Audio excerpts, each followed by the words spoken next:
So where the bloody hell have all the games gone? This summer's drought feels nastier than normal, with the best game so far being Epoxy Expansion. We've all been getting excited over a graphical facelift for No Man's Sky, or we've been getting juiced at Chapter 2 of a Final Fantasy remake. So what's going on here, my pedigree chums? Is it that we're seeing the impact of live service games giving creativity a right kick in the nuts as publishers chase revenue over innovation? Or is this just a flash in the pan and things will go back to normal in 2025? Well, my lovelies, grab a cuppa, sit your asses down and let's have a proper mass debate on why the gaming world is in such a slump. When I kicked off this channel over 2 years ago, I never had a problem finding content to review. There was always something on the horizon, even if it was just some cracking indie game to sink your teeth into. But this year, it's been a bloody nightmare. Here I am, sitting in my pants, scrambling for the next big thing to review for you lovely folks. First thing you got to ask yourself though is whether I'm talking out my arse. So let's back up this hypothesis with some stats, shall we? According to Statista, in 2023, a whopping 13,789 games got released on Steam, with 181 of them being AA or AAA titles. The rest, they were all indie stuff. Now, these are just numbers, and my bet is that we're actually going to see more games released in 2024, but let's face it, a lot of it's going to be shovelware crap from the indie market, making up the numbers like a lifeguard watching Olympic swimming. It's tricky to predict how 2024 will wrap up, seeing as we're sitting here in the sweaty bollock roasting month of August. But the VGI report, which tracks this kind of nonsense, has some grim news. They forecast PC gaming revenue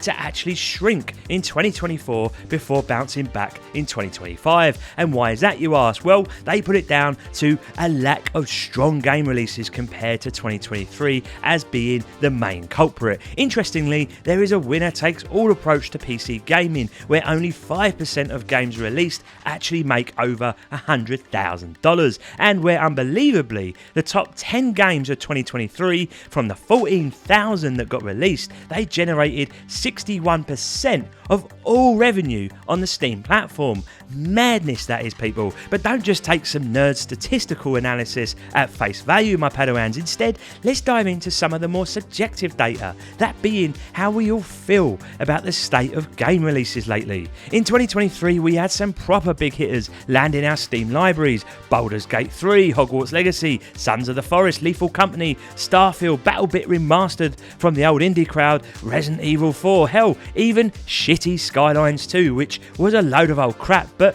nonetheless, it still was a big release. By the way, if you fancy checking out those reviews, you're going to find them all on this channel. There were of course a shitload more, far too many to mention in this video, but for 2024, I can't deny I'm struggling to get moist in my pants about game releases. The Erdtree expansion for Elden Ring will probably nick Game of the Year, unless Ubisoft stuns us all with Star Wars Outlaws.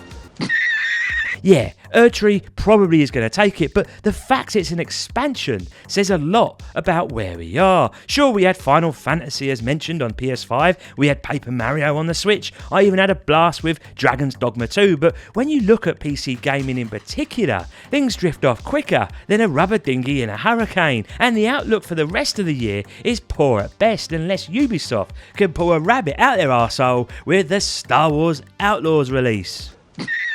I just haven't been wowed by 2024, even with viral hits like Power World, which for me was sorely overrated. I will say though, Helldivers 2 was a solid affair, but that in itself opened up a bigger question for me: are live service games killing our industry? Now, there's a million videos on YouTube banging on about how live service games are supposedly killing off our beloved hobby. The main beef is that they're pumped out without the polish or lack that curated story that we all come to love from non-service games. Instead, a live service game is there to nick money from your pocket with your trousers around your ankles, whether it be microtransactions or expansions. And new money grabbing ideas are being touted about too, like ads in lootbox ridden EAFC. Now, I don't have too much of an issue with live service games per se, but only if it means we still get those other bangers that make gaming so special. The fact that this year has seen the bloody massacre of highly talented studios being shut down proves in many ways that publishers are chasing the cash and not the quality. And when you play a game like Hi-Fi Rush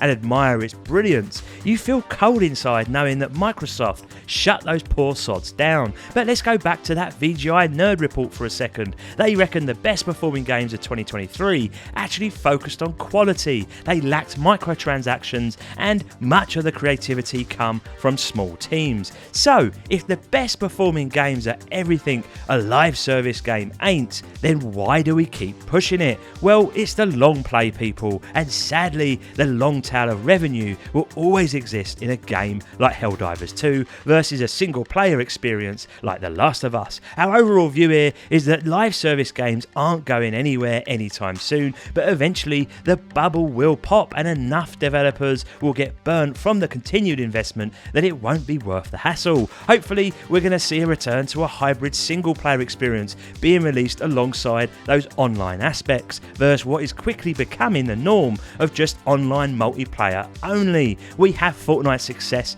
to blame for that, of course. However, in every video we do here, I do strive to offer a counter to my own arguments to balance it up a bit. So here I am with the biggest counter of all. Maybe 2024 is just a shit year and we've got nothing to worry about, because when you look at 2025, I get wetter than an otter's pocket. We've got GTA 6, a new Doom, a new Fable, a Metal Gear remake, a new Gears game, a new Perfect Dark game. The list goes on and on. And whilst COVID might have felt like it paused our lives for a few years, there's an undeniable, if somewhat surprising admission that the current gen of consoles are already in their Biden years, and with that will come new consoles for us to get excited about. The Switch 2 is right around the corner, of course, and a PS6 announcement is surely going to be with us in the next 2 years or so. Another aspect that makes gaming an exciting space for the future is, of course, indie games. As game engines and tools become more user-friendly, it opens up access to new ideas from young, fresh Padawans, and we might soon see how indie titles actually stick it to the live service games of the future, especially when you consider the resources that are required to make them.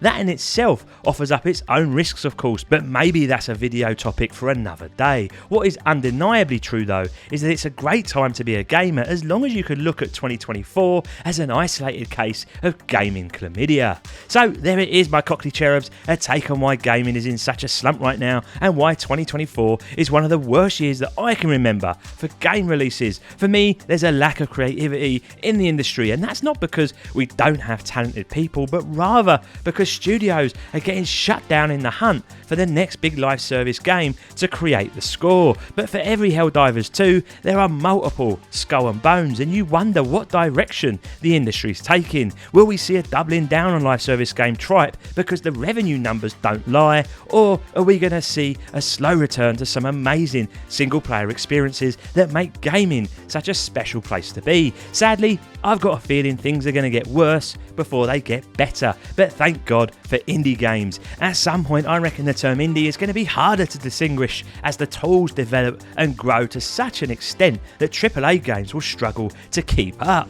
Just look at Bodycam, and who knows, maybe, just maybe, Star Wars Outlaws will surprise us all.